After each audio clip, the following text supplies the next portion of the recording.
Second. All those in favor say aye. Aye. Aye. Anyone opposed or abstaining? Okay, motion carries. All right, Marissa will be leading us in the pledge. Once we get the flag up.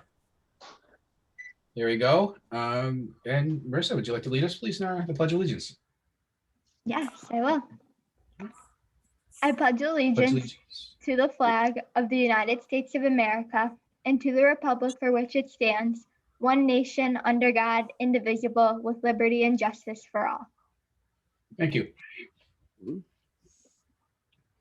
All right, we'll have our CDEP engagement presentation then right now. Yes, thank you very much to the board this evening for allowing me the opportunity to present on behalf of the CDEP group. And what we'd like to cover with the board this evening is our focus this year on engagement. And matter of fact, we were fresh off a meeting today and wrapped up about 5:20 p.m. It's been a continuous work that we've done throughout the years, and obviously this year as well. Although it did present some challenges, focusing this year in the year of a pandemic on engagement certainly has been different, but we have some really neat ideas I'd like to present to you this evening. If we could just move on to the elementary wide slide, the next one up. One of the things that we're going to be focusing on is the elementary district-wide dance party. And really, this is an annual celebration of just bringing the 4 elementary schools together for some level of a social event. Obviously, the complexities of COVID have thrown a bit of a wrench into that, so we had to be creative. So this year, the dance will take place, take the place of a movie night to promote physical engagement and activity. And the goal is to promote again connectivity between the buildings and promote social well-being for all the buildings as well. That is going to be taking place on May 21st between 7 and 8. There's going to be a virtual Zoom link that we share.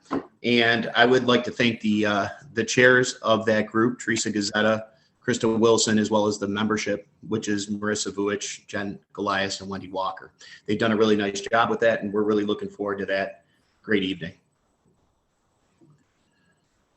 The Eco-Campus Revitalization Project has been spearheaded by Mr. Kramer, Mr. Lulanich, and the membership of that team is consistent of Jordan Schmidt, Melissa Husarek, and Shirley Mullen. And they've also done what I think is some really, really awesome work this year.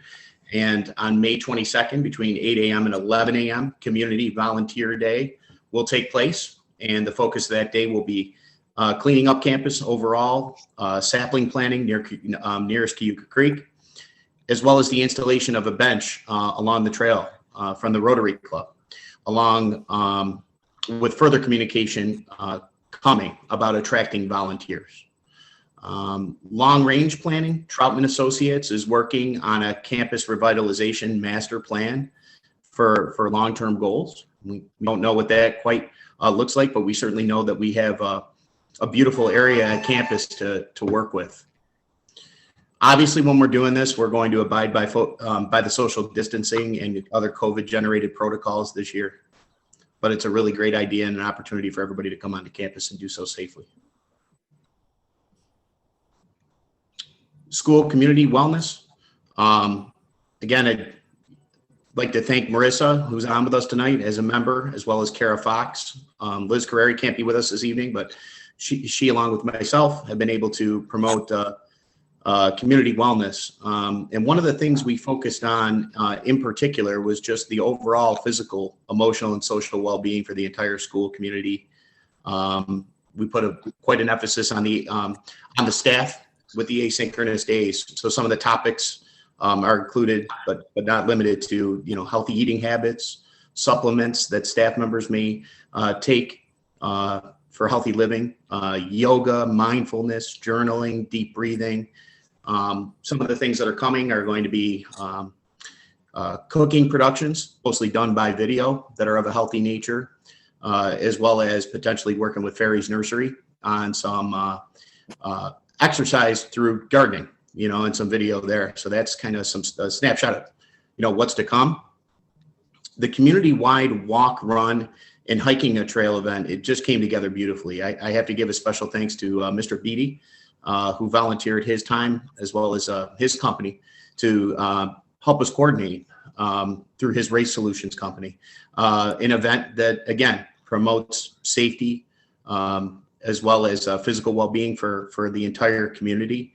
We're giving everyone in the community an opportunity to pledge the $15 online. We sent links out for that, have more dates where the links will be sent, and we're sharing it out in our district newsletter that comes out once per week, where people can get the t-shirt, sign up, and do this kind of activity on their own and chart their own adventure on his app, which is kind of a neat feature.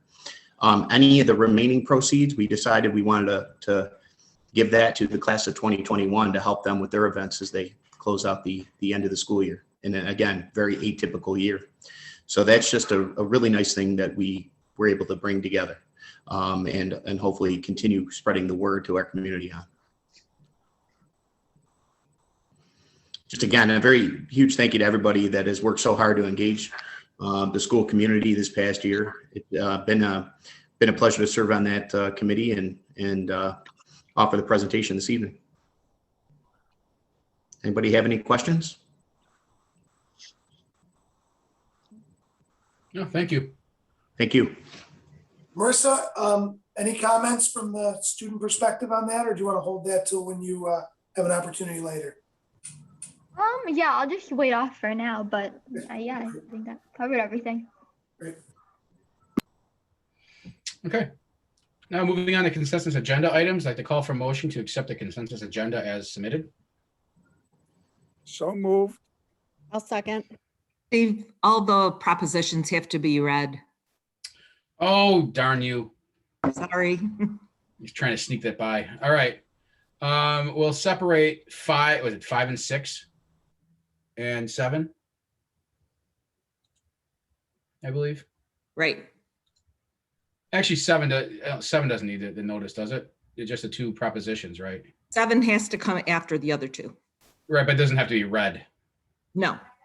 Right. All right. So we'll separate 5, 6, and 7. So I'd like to call for the vote then on 1 to 4, and then 8 through 11. All those in favor say aye. Aye. Aye. Aye. Opposed or abstaining? All right. 1 through 4 and 8 through 11 pass. All right. Proposition number 2, the authorization of the establishment of school district transportation capital reserve fund. Be it resolved upon the recommendation of the superintendent that the Board of Education approve Proposition 2, the authorization of the establishment of a school district transportation capital reserve fund as submitted. Let me see, I go to the actual thing. So now therefore be it resolved that the Board of Education of the Niagara Wheatfield Central School District, Niagara County, New York, as follows. Section 1, at the annual meeting of the qualified voters of the Niagara Wheatfield Central School District, Niagara County, State of New York, to the district to be held on May 18th, 2021, the following proposition shall be submitted to be voted upon in addition to the proposition approving the budget for the district's 2021-2022 fiscal year. Proposition 2, authorizing the establishment of a school district transportation capital reserve fund. Whether the Board of Education of the Niagara Wheatfield Central School District shall be authorized and directed to establish a reserve fund pursuant to Education Law, Section 3651, to be known as the 2020 Transportation Capital Reserve Fund. Shouldn't that be 2021? Wouldn't that be 2021 because it's the 2021 vote? So Dan, should we amend that then to be 2021? 2021, yeah. I'm sorry, yes, it should say 2022, it should be. 2022? It should say 2021, 2022, because it's that school year. Well, it says that up in the section 1 piece there, but in the actual, legal, for education law known as section. Got it. So yes, Steve, I would recommend that it should say 2021 in that part because it's the year. So yes.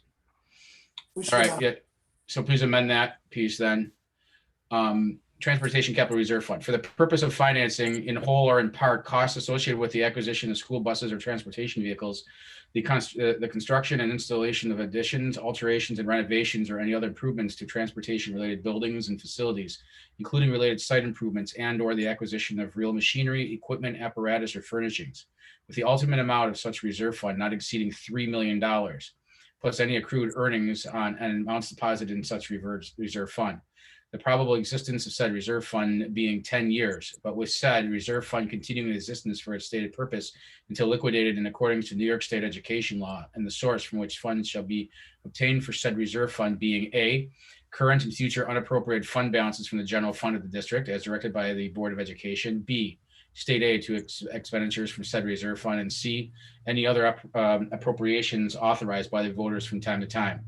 Section 2, the district clerk is hereby authorized and directed to include within the notice of said annual meeting required to be published and posted by the district a statement to the effect that the proposition set for this in section 1 of the resolution will be voted upon at such annual meeting, which notice shall contain the full text of such proposition. The resolution shall take effect immediately. Are those all those in favor of accepting the proposition 2, please say aye. Aye. Opposed or abstaining? Motion carries. Steve, I'll correct that on the annual notice also. Sure. All right. Approving the section proposition number 5. So be it resolved that upon the recommendation of the superintendent that the resolution of the Board of Education in Niagara Field Central School District, Niagara County, New York, the district authorizing the submission of a proposition to be voted upon by the qualified voters of said district at the annual meeting thereof to be held on May 18th, 2021. Now, therefore, be it resolved by this Board of Education of the Niagara Field Central School District, Niagara County, New York, as follows. Section 1, at the annual meeting of the qualified voters of the Niagara Field Central School District, Niagara County, State of New York, the district to be held on May 18th, 2021. The following proposition shall be submitted to the voters to be voted upon, in addition to the proposition approving the budget for the district's 2021-2022 fiscal year. Proposition number 5, authorizing establishment of a school district technology reserve fund. Be it resolved that the Board of Education, the Board of Niagara Field Central School District, is hereby authorized to establish a technology reserve fund, the fund pursuant to section 3551 of the education law, that the fund shall be known as a technology reserve fund 2021 of the district, that the fund shall be established for the purpose of financing in whole or in part, A, the acquisition, installation, improvements, expansion, or upgrading of technology related equipment, machinery, systems, or apparatus, collectively technology assets, and B, the cost of renovating, constructing, altering, upgrading, furnishing, and equipping various district buildings, facilities, and sites to better accommodate the use of and or instruction in such technology assets, that the ultimate amount of such funds shall not be greater than $2 million plus interest earned thereon, that the probable term of the fund shall not be longer than 10 years, but with the fund continuing existence for its stated purpose until liquidated in accordance to New York State education law, and that the sources from which funds shall be obtained for the fund being A, current and future unappropriated fund balances from the general fund of the district as directed by the Board of Education, B,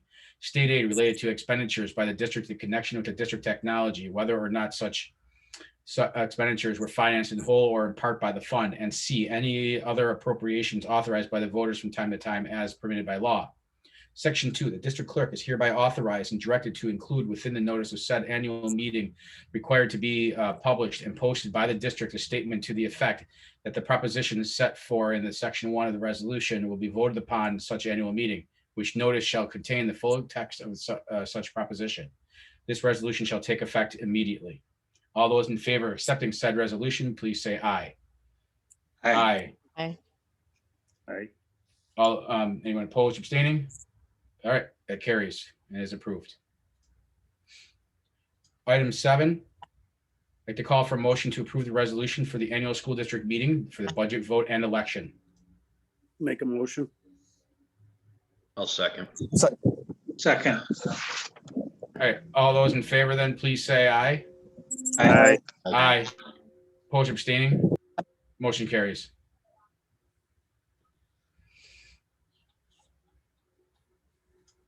All right, moving on to personnel items. All those in favor of accepting the personnel report as submitted? So moved. I'll second it. Anything to discuss? All right, all those in favor, please say aye. Aye. Aye. Opposed or abstaining? Aye. Motion carries. All right, Capital Project Committee.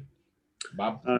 Yeah, there's really nothing new other than we're gonna have a capital project meeting on April 7th, right? At 5 o'clock, and that will be live then, right? We're gonna do it live Yes. at the school. That's all I have for now. Okay. Policy Committee, second reading. With the call for motion, actually, it's coming from a standing committee, so we don't need a motion for this. We are going to be voting on the resolution that the Policy Committee asked the Board of Education to adopt the following policies as submitted.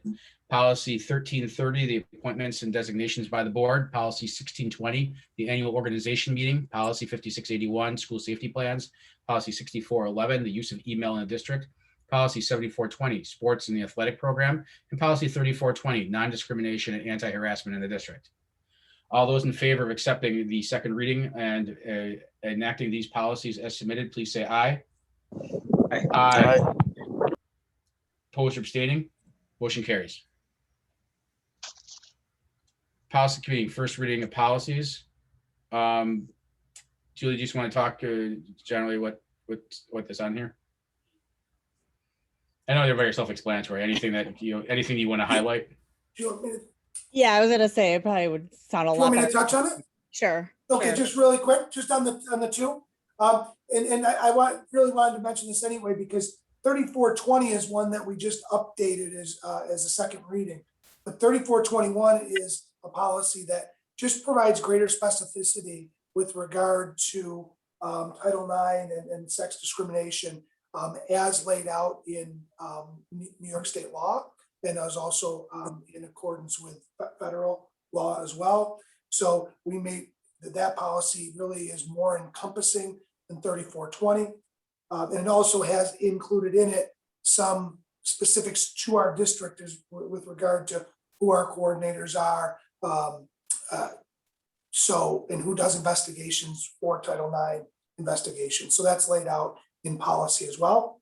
And as far as the absentee ballots piece, we were just waiting on some information on that. That's why it didn't make the last group, particularly with regard to military absentee ballots, and that's included in there as well. Okay. All right, then I'd like to call for a vote on the first reading of policies 3421, Title IX and sex discrimination, and policy 1640, absentee ballots. All those in favor, please say aye. Aye. Aye. Opposed or abstaining? Motion carries. All right, we have some fundraiser items there. Just actually one, Spirit Wear of Eric Road as an informational item. Marissa, your ex officio student members report. Yeah, just a couple of things. So this week in the high school was Spirit Week. So that's been going well. Today was St. Patrick's Day apparel. So actually a lot of people were wearing green, which was nice to see. No one broke out into Irish dancing in the hallway, but I think that's just because we were waiting for Mr. Lonich to do that tonight, right? Okay, Mr. Lonich, we're waiting. All right. Yeah. But yeah, so that was going well. Also, I guess for like National Honor Society again, just to talk about what's been going on with that, because they've been doing a lot, and it's been just really amazing to see like students going into elementary school classrooms and helping out and like establishing connections with those kids. And then also the card project, we're like reaching the end of that. We've done like Thanksgiving cards, Valentine's Day, St. Patrick's Day just went out, and now it's like the spring is the last like batch. So it's been a lot of like hard work from students in the high school, like organizing that and putting that together. But it's been really rewarding to see like all the positive influence it's had on kids in the elementary schools, like pictures on Facebook of them with their cards. It's really cool to see. And also like a shout out to Mrs. Piscati for like leading all that and helping out with that. So that's been really great. So yeah, and then I guess just the last thing is I guess like some senior year stuff I have to talk about. One thing I know like Mr. Staff talked about the virtual 5K from the CDEP committee. That's gonna be like held across the district. And the senior class is like super excited about that because we get the proceeds that are earned from that race. So we just like we really appreciate that, and it'll be like really helpful for us like when planning end of the year stuff. So we want to say thank you for that, and also just like participate, get involved in that, because the more that participate, the better for everyone to get outside, enjoy the weather, the spring, and also help out the senior class. So that's really great. We really appreciate that. And I guess also, like we had a meeting today, and it's difficult, like accepting like that we have to be patient. We keep being told like, oh, be patient, like it'll get better maybe, but it's hard, like always being told to be patient. So I guess, we're like trying to come up with ideas, be creative, but I mean, obviously everything's, up in the air at this point. But I guess one thing we're kind of just looking for right now is kind of like support from parents. We know like last year how they all did like the yard signs and things like that, adopting seniors, we think that was like awesome, and we'd really like to do more of that this year. And I know people are already starting to talk about doing the yard signs and things like that. So we really hope, that continues, and that we can, get some things done for the end of the year to like celebrate everything we've accomplished. So yeah, that's all I have to say for right now. Okay. Any Could I questions? comment on one thing? Sure, go ahead. Marissa mentioned the great work that NHS is doing, and I was able at West Street Elementary to see some of the NHS students in helping with a coding project within I think it was the 5th grade classroom, and just really great to see them giving their time during the school day over there. There were a couple of them working with kids at that point, but that's happening throughout our district even during COVID. And again, Marissa, the leadership of that group of NHS, the students, officers of that group, and Mr. Piscati, it's just really awesome. So great job, very neat. Okay. Any questions for Marissa? All right, board president's report. Just Dan and I again have been conversing about the state of COVID and the many changes that occur sometimes hourly with things. And I know that in his report, he's probably going to update a few of those things. So I'll turn it over to the superintendent. Oh, hey, Dan, before you give that report, one thing is just from the other board presidents in the area, the one thing the report is there's been tremendous pushback from a lot of people with about getting kids back to school. And I know that's Dan, you and I talked about that, about touching on that with the, giving the overview of the CDC. So I just want to know that it's not, it's coming from a lot of the other districts too. Board presidents are feeling the pressure about getting everyone back full time. So, Shalana. Great, good segue. So I will, that'll come up, that topic will come up in a minute. Thank you, Mr. Stack, for going through the CDEP engagement update.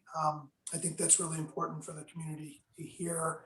It's been an engagement's been one of the goals, one of our CDEP goals for a number of years now. And we really didn't, we haven't allowed the, coronavirus just to stop it. It hasn't been the same, but we've still been able to do some really neat things to engage our school community.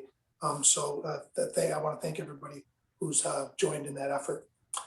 Marissa touched a little bit on graduation. As of right now, the way that it looks as though there are Regents exams. They're currently scheduled. There is a chance that those could be taken out of the mix. As of right now, though, they are scheduled, which makes me believe that the second Saturday that we put out there, which I think is the 26th, would most likely be the graduation date. And the options for graduation are still under discussion, and I think we'll know a lot more in the next few weeks here as far as what will be allowable. They have increased the number of people for outdoor events.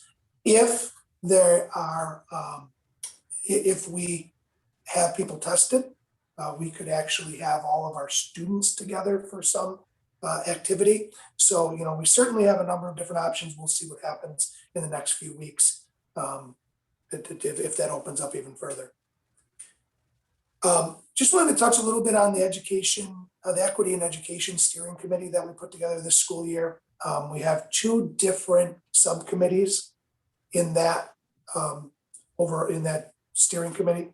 One of them is focusing on the different subgroups in our school community, and the other is focusing on poverty and education. And so the school community already saw a survey that was put out from the poverty subcommittee. There will now be a survey going out to staff members and then to our high school students from the subgroup subcommittee. That'll be coming up soon. The board received some information today from me on facilities rates and fee schedules for our facilities. As everyone knows, we now have a turf field, which there's certainly interest from groups to utilize. We have put together a fee schedule. I've recommended that to the board, and hoping that under new business that they're willing to accept that fee schedule. Just to briefly break it down, we have really, for the use of the turf field, we have 4 different categories. We have a Niagara Wheatfield student-based column. We have a Niagara Wheatfield adult-based column for adult groups that are Niagara Wheatfield based, meaning 50% or more. And then we have a schedule for students who are outside of the district, and then we have a schedule for adults who are outside the district as well.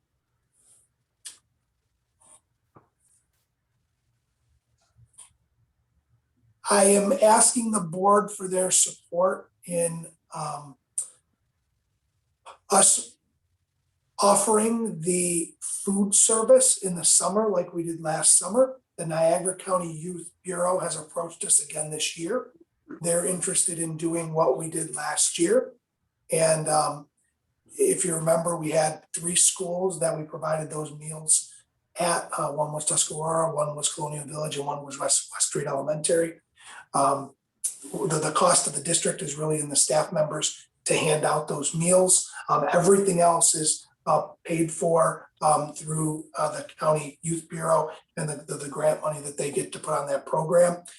Again, this year for this summer, it is free again, like it was last year. So I would ask for your support in doing that. There's a minimal cost. We don't know if we would be reimbursed for the staffing to do it, but I know it was a really important thing for our school community last summer, and I think it certainly would be again for us this summer. We did sell the Burkholz building. I'm just waiting for the final document. We did close. So the Burkholz building is no longer the property of the Niagara Wheatfield Central School District. It's been about 3 years in the making for that sale to take place, and it is now sold. At Edwardtown Middle School, we will be piloting a new pickup drop-off. Okay, we believe that we can do it even better there. Mr. Schmidt proposed, the change to the flow, the traffic flow there. We think it makes a lot of sense. We brought in our architect and our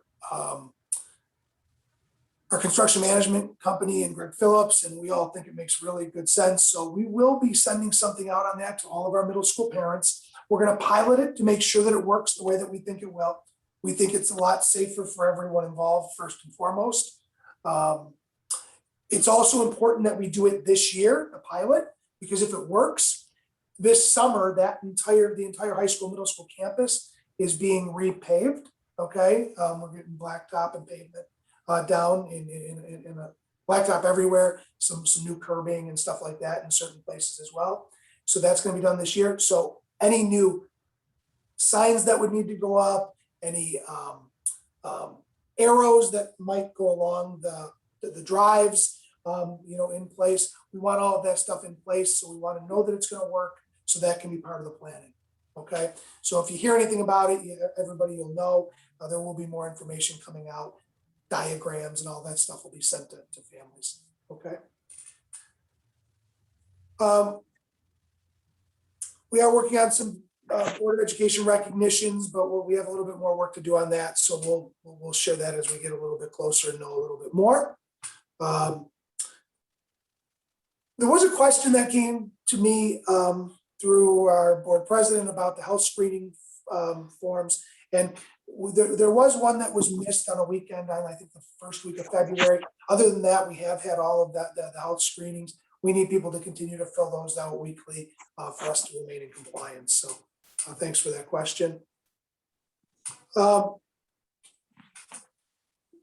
big one, right, that's being talked about throughout our state right now, and really nationally, is the CDC guidance about the 6 feet to 3 feet.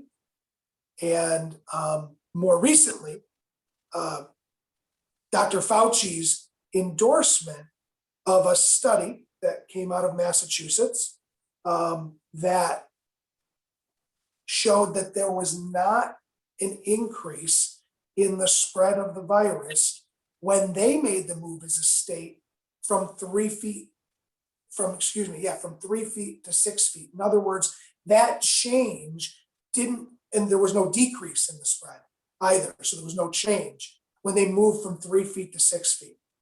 So given that, I think you hear the CDC guidelines, you hear Dr. Fauci talking about it, of course. What needs to happen in our state for districts to be able to change is two things. One, the guidance from the New York State Health Department, which, they work very closely with the governor's office, and the New York State Education Department.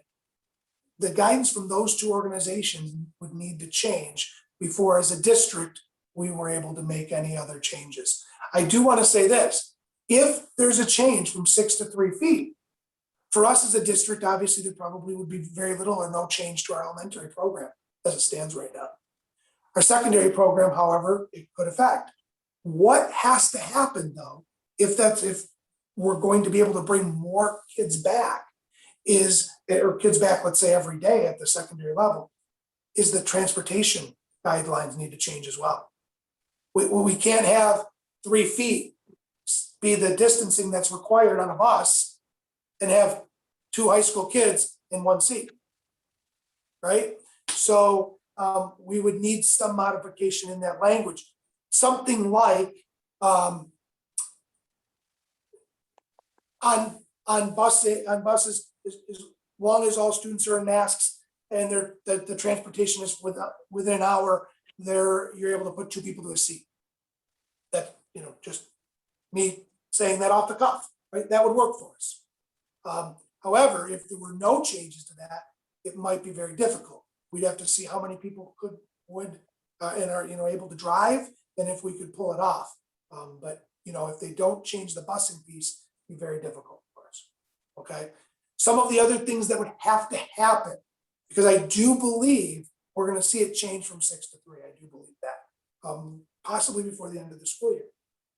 If that happens, we would also have to make adjustments to all of our cafeterias, the way that we're doing things right now. Remember, as a district, we moved desks from buildings to other buildings. We took tables out of play in our cafeterias. So there'd be a lot of work for us to do. We could certainly do it. Personally, as long as we can do it safely, I'm in favor of it, of us being able to do that this year if it comes down. Again, we would probably phase it in.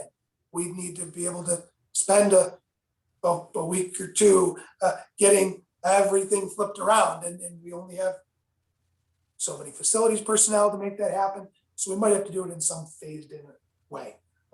But I know there's a lot of talk out there, certainly. And is there any questions from this group, from the board, that I can help clarify or just tell you out of? How long would a phase in be, Dan? I think it would depend. We started talking about this already. What it might take for us to pull this off.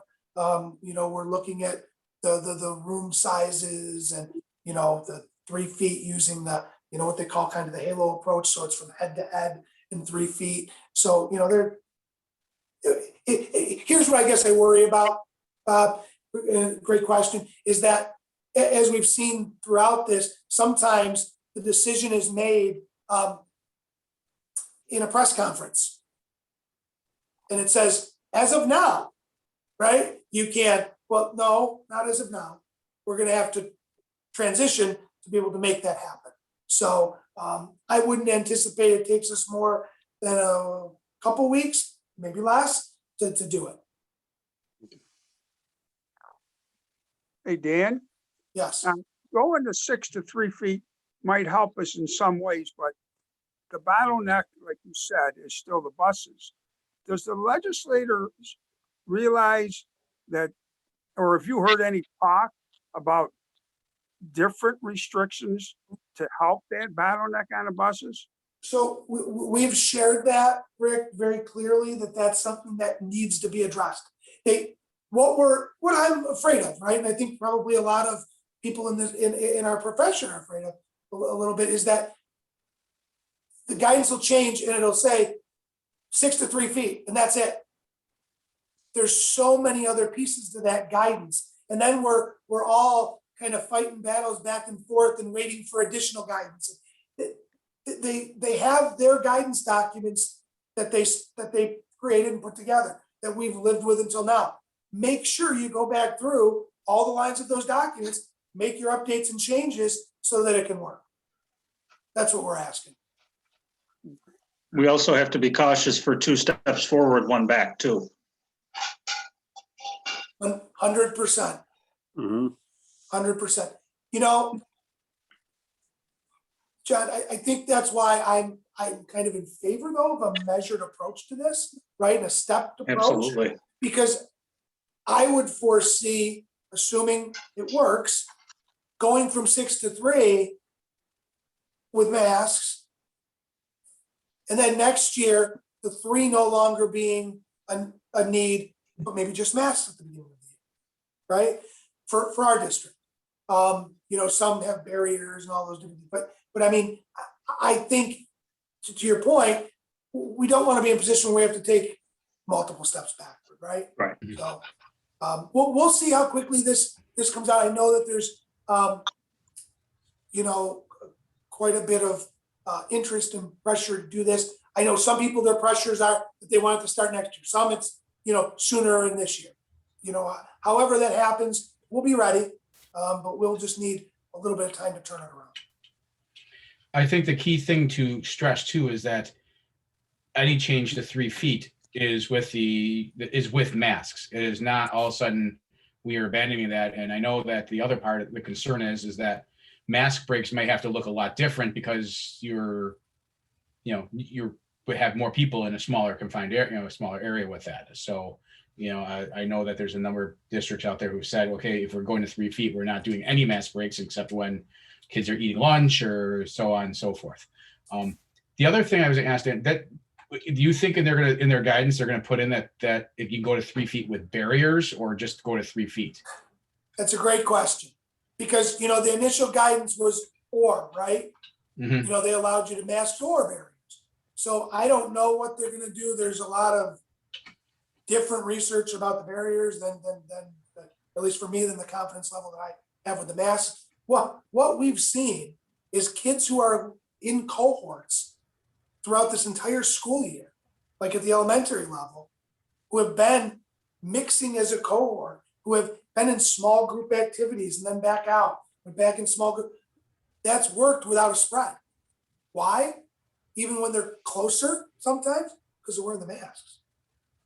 So I don't know what they'll do with that. We've also, whenever I say we, the superintendent groups, NISCUS, which is New York State Council of School Superintendents, NISBA, are all saying the same thing. Make sure that the guidance is all encompassing.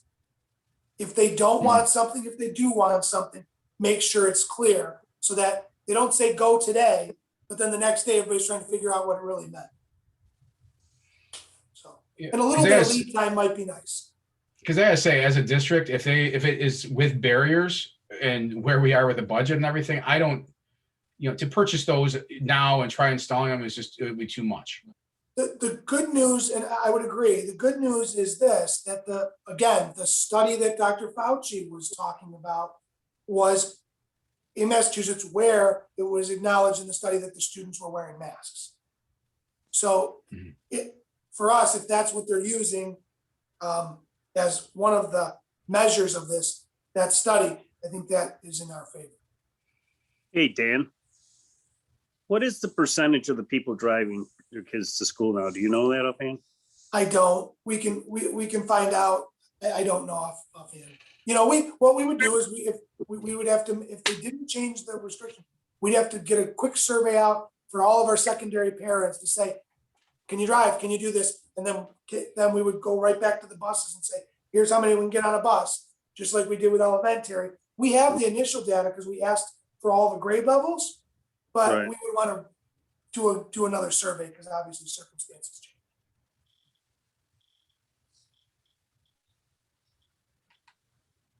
What other questions related to this topic? One other thing that plays into this, I just want to mention is for staff, and we know students aren't eligible yet, but is the vaccination rate, right? And we have, as a district, had the opportunity, and I don't know the numbers because we don't collect them, but we've had the opportunity for our staff, really all of our staff, as far as we're concerned, the opportunity to become vaccinated. Mr. Stack worked with one of our local hospitals, and we offered, and this was after many had already gone out to get vaccinated, 100 spots for vaccinations. All of those slots were taken. Another 100 were offered. We only had about 35 taken, which tells me that we kind of hit our capacity for the number of people who want to be vaccinated versus are vaccinated. I feel like we're in a really good place there. So that I think helps our school community, certainly. Okay, what else? Anything?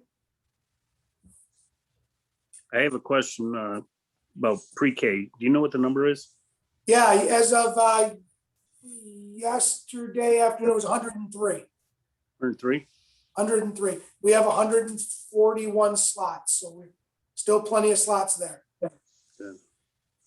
Tom, I don't know if you had a different number than that, but 103 was what I had. Okay. Spot on. I didn't check at the end of the day today. Yeah, that was the end of the day yesterday. So. Yep. Okay. Today, I was able to take part in some Impact Aid lobbying with a representative from Senator Gillibrand's office. Impact Aid is a really important revenue source for our district. There were a number of us superintendents in the area, on all of whom have Native American groups who live within our district. And so we were lobbying. I will tell you this, Senator Gillibrand, actually, both the senators in our state have been huge supporters and proponents of Impact Aid. One of the things that we're asking for them to do is fully fund the Impact Aid.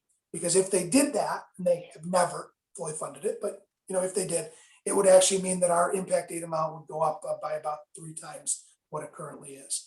And if you remember back, those who were on the members of the board, about a handful of years ago, we weren't receiving Impact Aid. We went through the process and worked hand in hand with the Tuscarora Nation to get it approved. And those dollars come into our general fund and can be used for anything. And at that time, when we were bringing back things like co-curricular activities, AIS, those things, those funds were used for those activities. Okay. Last but not least, food service. We continue to offer food at all of our buildings for free, both breakfast and lunch every day, whether or not you are in person or remote. And on days that you're in the hybrid in your home, you can, of course, come by and pick up food. So we want to continue to encourage that. The district is reimbursed on each one of those meals. And I believe that's all I have except for in a minute when we get to the budget presentation. So thank you. Why don't we just, if there's any questions for Dan for anything? Well, Dan, earlier in your presentation, you mentioned the summer food program. You were hoping we endorse it. You want that in tonight's meeting or next agenda? I think it would be great if you endorsed it tonight, because then we'll get the application out tomorrow. Okay, We'll put that in new business and we'll make a motion, new business for it. okay. Thank you.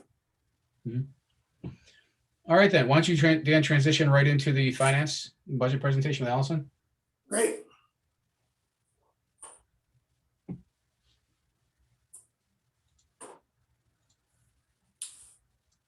Okay, if we could go on to the second slide here. I'm going to try not to spend too much time with the information slides that we've presented on in the past. This right here is just a quick big picture, right? The good news is the second federal stimulus funding, the third, excuse me, did go through. It's a very positive thing for education. The big question, okay, the big question for our district, if you go to the next slide, is whether or not the funding that's coming into our district from the federal level will be pulled back out by the state. Okay, and I just want to share with you that the executive budget, in other words, the governor's budget, did pull those funds right back out as an adjustment. So we're hoping that when it's all said and done, the budget doesn't have that adjustment, that the funds that are coming in from the federal government are on top of the funds that are being given by the state. And I'm going to comment just a little bit right now on the one house, the single house budgets, okay? And what I want everybody to know is that both the Assembly and the Senate have agreed to some things that are really important for education. Okay, one of them is that their plan is to supplement, not supplant, the federal funding. That would be huge for our school district and school districts in New York State if that happens. They also, both houses agreed to not have the services aid category that the governor had in his budget. If you remember, he took all of those expense-based aids, put them into one category, and wants to fund that one line item in the future. We don't want it that way. It's not good for school districts. We need expense-based aids to be paid for after we expend it for things particularly like special education services, transportation services, okay, and the like. So that was really good news. As far as foundation aid is concerned, both houses wanted to increase the foundation aid. They actually wanted to fully phase in the foundation aid in 3 years. Now, if you remember, those of you that have been on the board, maybe, you know, even if you haven't, you followed it, about 5 years ago, they had a plan to fully phase in foundation aid in 5 years. That was 2 years ago. This plan actually sticks to that original plan even after, you know, we've dealt with COVID.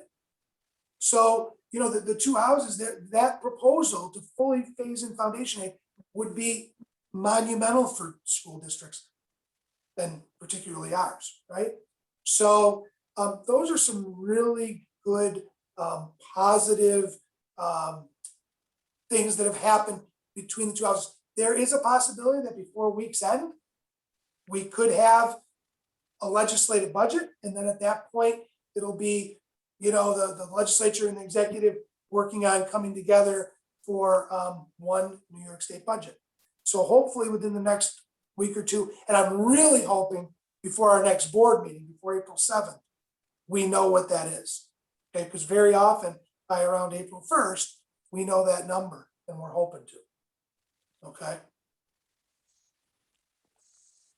This slide here, we left this in. It was just really important for people to see what the percent changes in state aid support and how districts are grouped by SED with need and resource capacity taken into account. And as an average needs school district, you can see that it's actually been a negative for our district compared to the law. Okay. And, this is something that we hope, particularly in the area of foundation aid, that we see a significant increase after the final budget's put in place, because the executive budget was not good for, as you can see here, average needs schools like our district. Okay. Next. Just to comment, one of the other things that previous slide just reminded me of, one of the other things that both houses agreed to was to pull the STAR out of the aid formula so that it's separate again and counted toward your tax levy instead, because the STAR actually makes up our complete levy. Those amounts that are paid to the taxpayers come out of our levy, but they're paid back to us by the state. So that was a good thing. Next slide. This is just again going over the New York State had been withholding 20% of all of our funding, and they have now begun to pay most of it back. I think we've received, if not all of it by now, so that's also a good thing.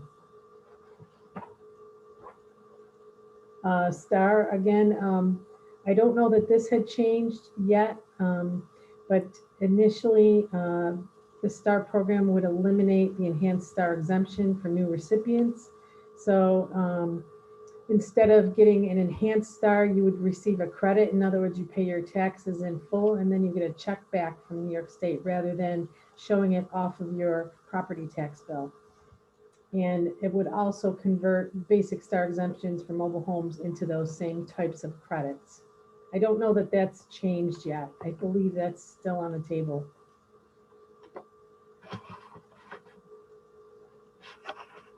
Okay, looking at this slide, important to remember a little bit what the last global financial crisis did to districts, the impact that it had.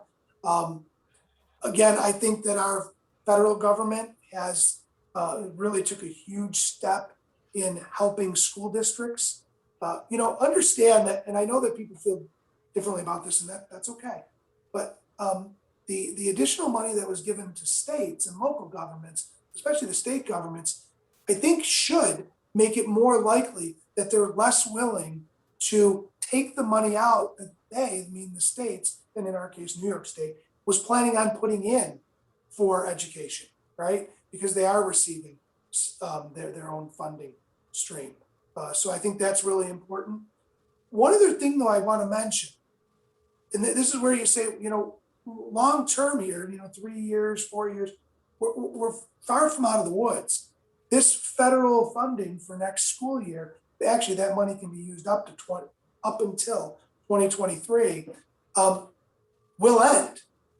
So if the federal money doesn't come in and offset that, what we have is a big cliff that we're just going to drop off. So in the end, the state funding is going to have to be able to fill in when the federal funding drops off. Okay. Next.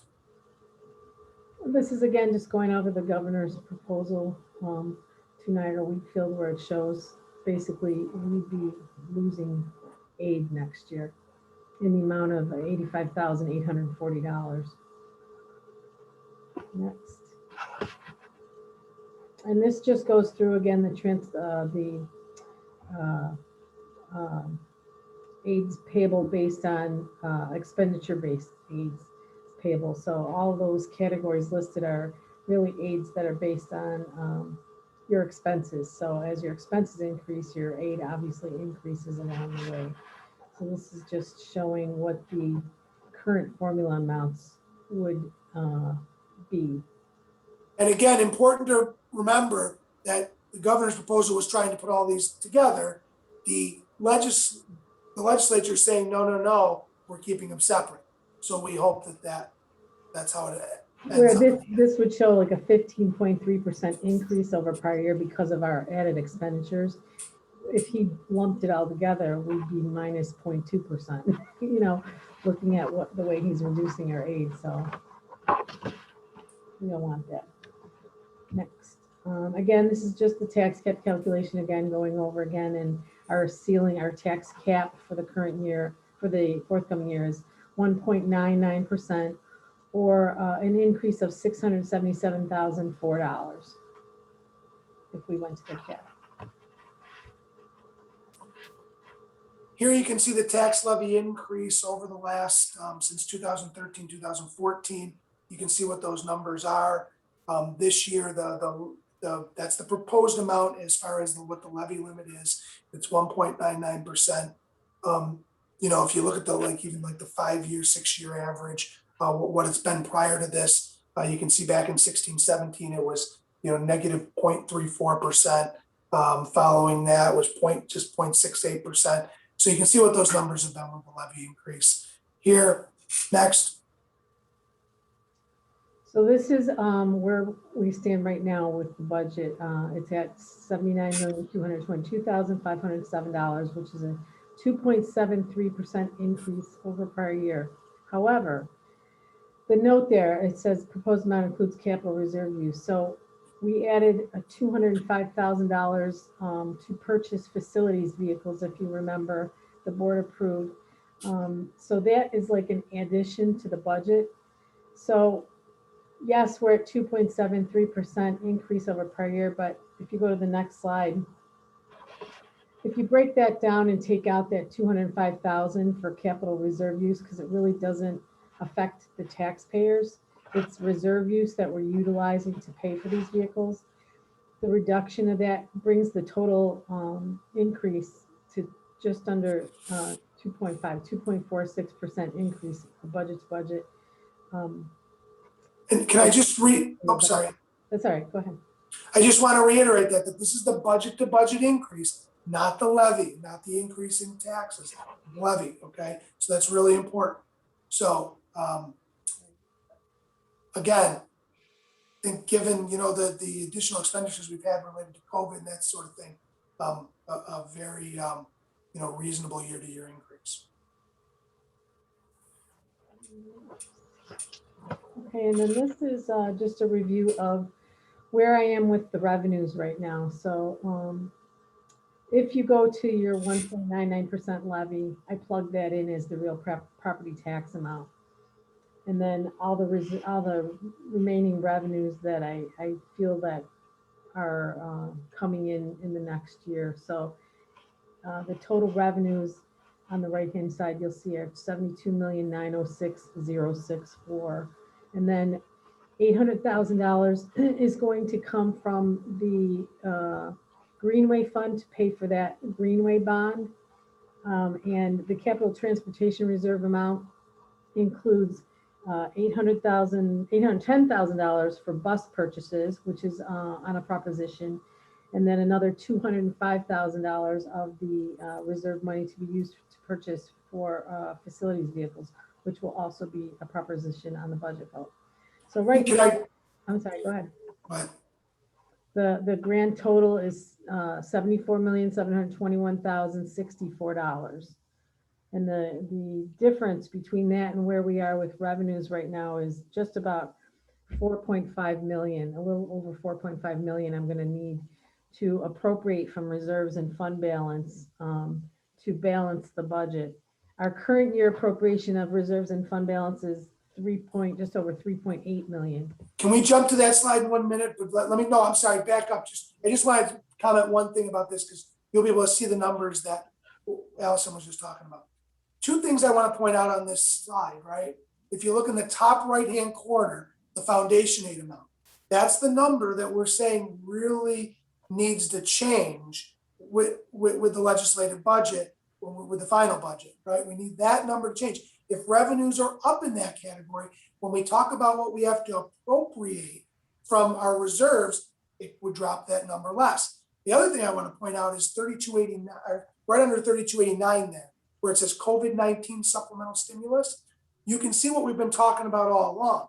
And that is that the $3,201,126 is coming in, okay, from the stimulus. And then you can see the local district funding adjustment going right back out.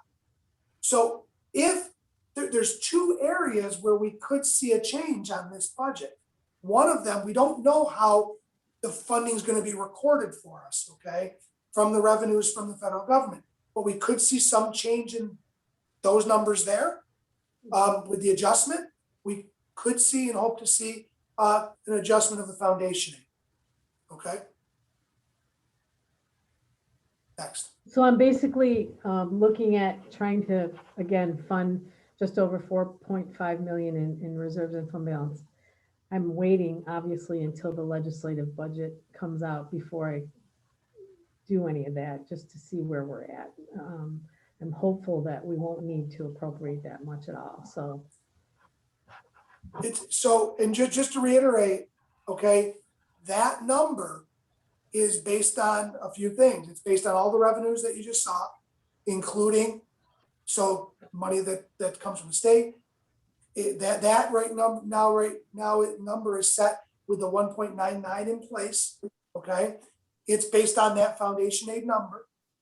So let's just pretend for a moment, okay, that there's $1 million new dollars that come in from the state. Let's forget how, right? But it comes in from the state and it changes our revenues. That would put this number that we need to appropriate down to 3.5, which will be less than we appropriated last year. Now, one of the things that we don't know is yet, and we'll know maybe next meeting or two meetings, we'll have a better idea of what our expenditures are for this year, right? So, we're hoping that we've had to use less of the unappropriated fund balance. I'm just trying to figure out how I want to exactly say this, because we know we're using some of that unappropriated fund balance. The question is how much.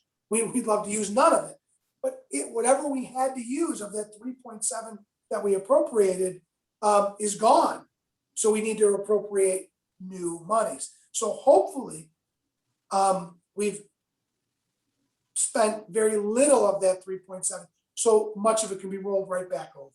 So the other thing, we didn't talk about yet was the legislative houses also are pushing to increase that unappropriated fund balance amount from 4% to, I believe, 8%. Correct me. The Senate said 8%, and the Assembly said 6%.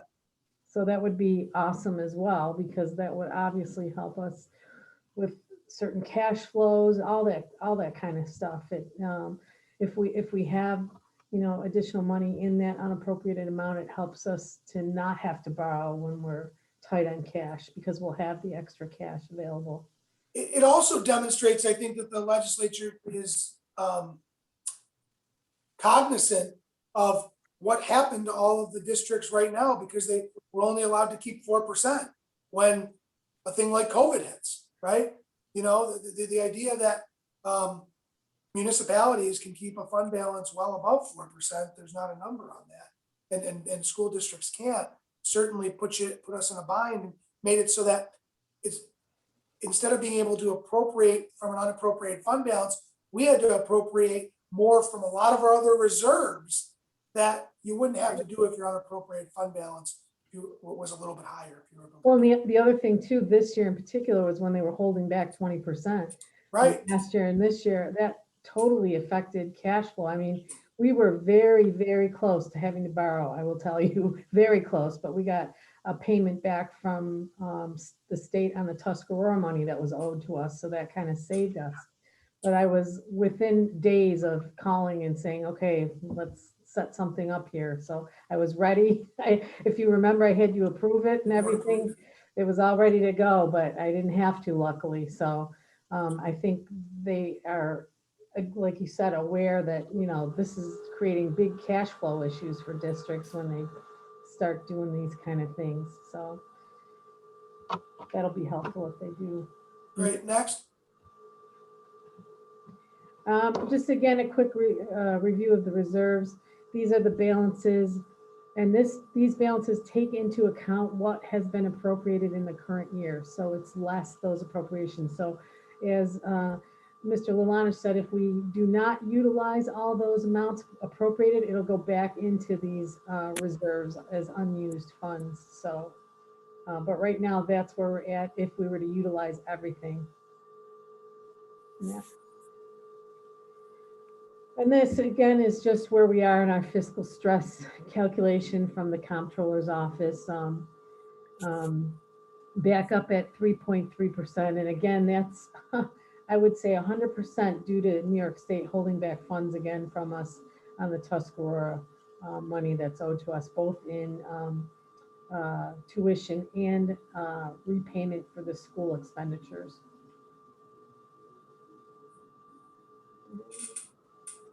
Next. Questions?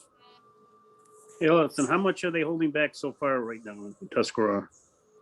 I believe we've been paid up to date except for last year. I got to double check. I think they still owe us for the school. The tuition, I believe, is paid up to date. The school, I think they just might owe us, maybe it's just this year because we have to submit quarterly. So everything we've submitted this year, we haven't gotten anything on. Oh.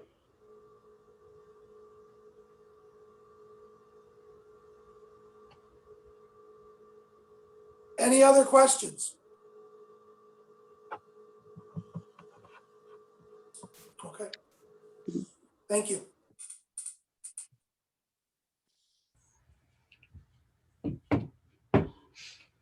All right, moving on to items for board discussion and old business.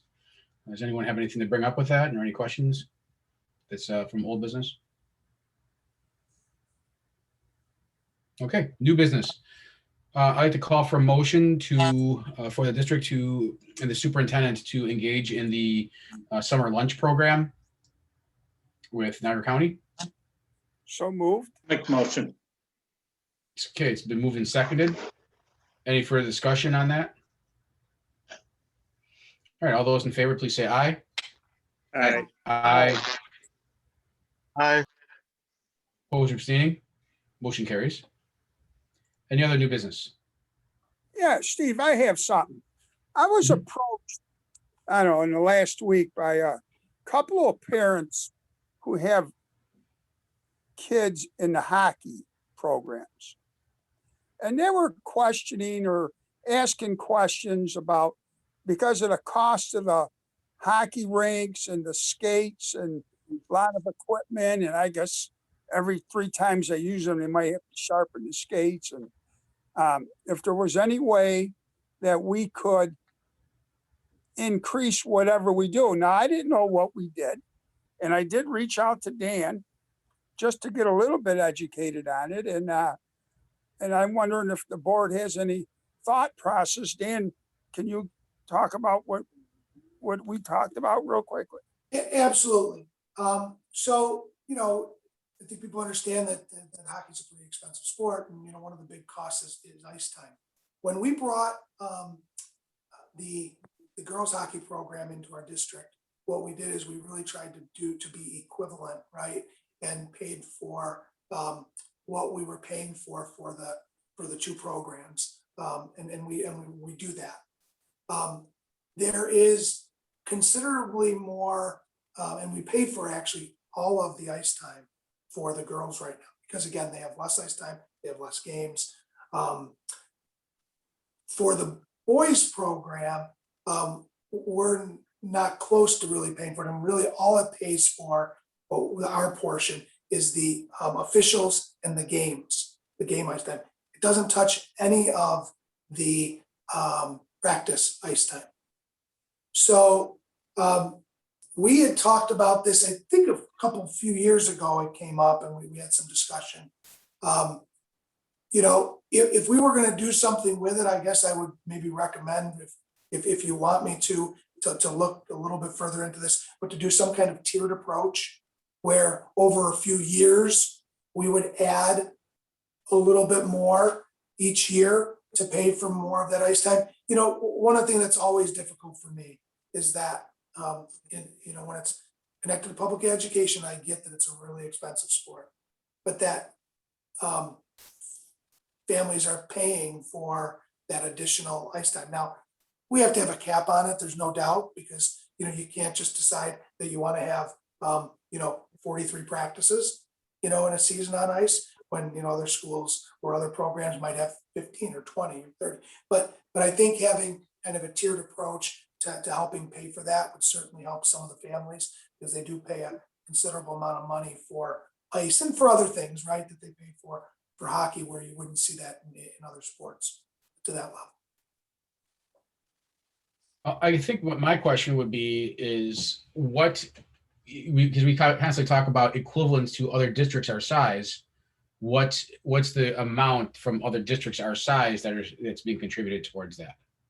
I could find out. I know it's all over the place. I know some districts have gotten to the point that for ice time, they paid for all of it and did it in a stepped kind of approach. Others, I can tell you that there's as you know, my son plays ice hockey. There's a few $100 difference less that my son is required to have to pay for his versus in Niagara Wheatfield. So we could certainly get a number of numbers to give you an idea. And again, I think if we did something like this, what I would be thinking is, $1,000 next year additional, another 1,000 after that, the year after, to the point where whatever that plateau is that we want to reach, here's what we're willing to pay for in ice time. And at the same time, we would make sure that was equivalent on, with the girls program. Right now, as far as I know, we're covering all of those costs.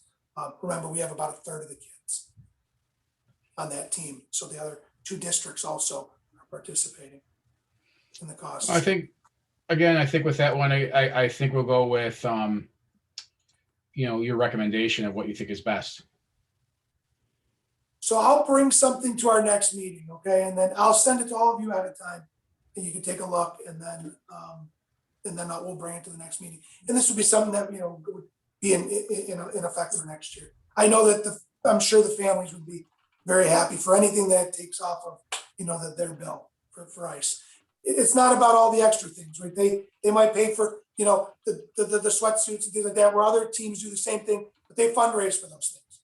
So I wouldn't think that is, would be appropriate. Well, I think the difference is one's a necessity for the sport and one's not. I mean, warm-up suits are not necessities. Exactly. Yep, agreed. Ice, unless we want to put our own ice rink in, if we have you, Tom, and John go out back and, do your little homemade rink in the back, for us. It might not meet the specs, really. Yeah. That would be a moneymaker too, wouldn't it, John?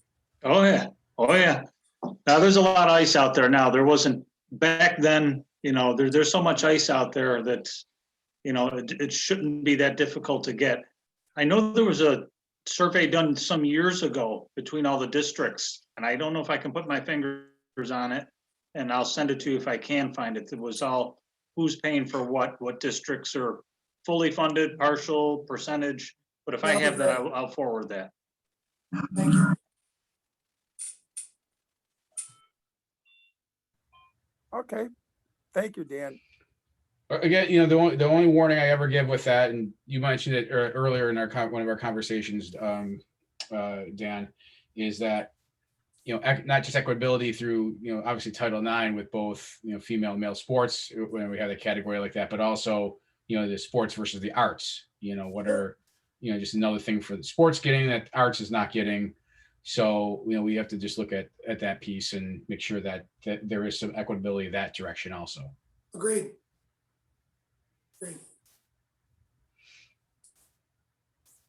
So, all right. I'm sorry, just unrelated, under new business, if you were going to consider the fee schedule. All right, I call for motion to accept the fee schedule as submitted by the superintendent. Is there a second to that? I'll second. All right, seconded by Mr. Lee.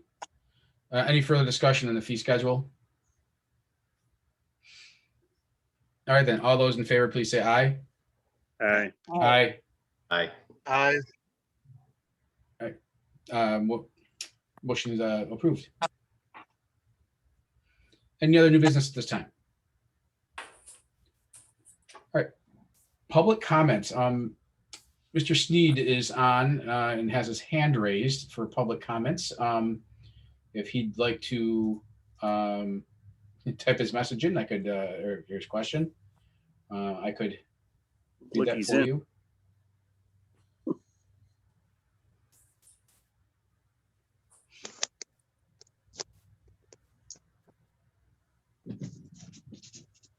Or it could be brought on. Yeah, Darren yeah. can speak if he's on, he can talk.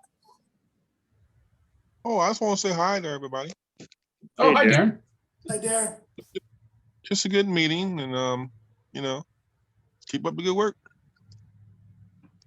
No, thanks. Thank you very much. All right. I don't see any other comments coming in. Board member comments.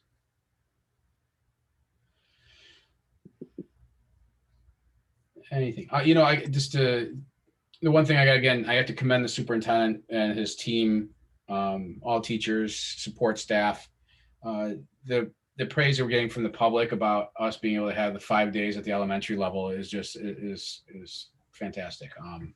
The parents at that level are so pleased with what we're able to provide in the district, and it goes to your staff and everything. So again, thank you to your staff and yourself for everything that we were able to do with the elementary level.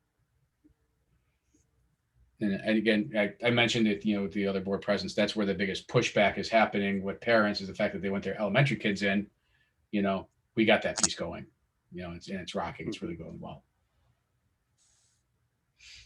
So, any other board member comments? All right, then I have to entertain a motion to adjourn. Make the motion. I'll second it then. All those in favor, please say aye. Bye. Aye. Aye. Opposed or abstaining? Motion carries.